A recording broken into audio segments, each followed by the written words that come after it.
കേരള ബഡ്ജറ്റിൽ ആരോഗ്യമേഖലയ്ക്ക് ഒരു അടിപൊളി പ്രഖ്യാപനം വന്നിട്ടുണ്ട്. എന്താണെന്നല്ലേ നോക്കാം. 1000 രൂപ.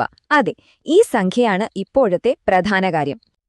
അതെ, നമ്മുടെ ആശാവർക്കർമാർക്ക് ഓണറേറിയം 1000 രൂപ കൂട്ടിയിരിക്കുന്നു. അപ്പോ ഒരു സംശയം തോന്നാം, ആരാണ് ഈ ആശാവർക്കർമാർ? ആശ എന്ന് പറഞ്ഞാൽ അക്രഡിറ്റഡ് സോഷ്യൽ ഹെൽത്ത് ആക്ടിവിസ്റ്റ്, അതായത് നമ്മുടെ സാമൂഹിക ആരോഗ്യ പ്രവർത്തകർ. ശരിക്കും പറഞ്ഞാല് സമൂഹവും ആരോഗ്യവകുപ്പും തമ്മിലുള്ള കണ്ണിയാണിവർ. അമ്മമാർക്കും കുഞ്ഞുങ്ങൾക്കും ഒരു താങ്ങ്. ഒരസുഖം വന്നാൽ നമ്മൾ ആദ്യം വിളിക്കുന്നത് അവരെയാകും. അതാണ് അവരുടെ പ്രാധാന്യം. അപ്പോ ഈ 1000 രൂപയുടെ വർധനവ് അത്ര വലിയ കാര്യമാണോ?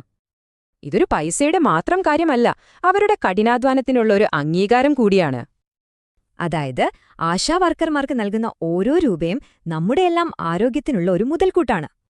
കാരണം നമ്മുടെ ആരോഗ്യ സംവിധാനത്തിന്റെ അടിത്തറ ശക്തിപ്പെടുത്തുകയാണ് ഇതിലൂടെ ചെയ്യുന്നത്. അപ്പോ ഒന്ന് ആലോചിച്ചു നോക്കൂ, ഈ ഒരു ചെറിയ മാറ്റം നമ്മുടെ സാമൂഹികാരോഗ്യത്തിന്റെ ഭാവിയെക്കുറിച്ച് എന്തായിരിക്കും പറയുന്നത്?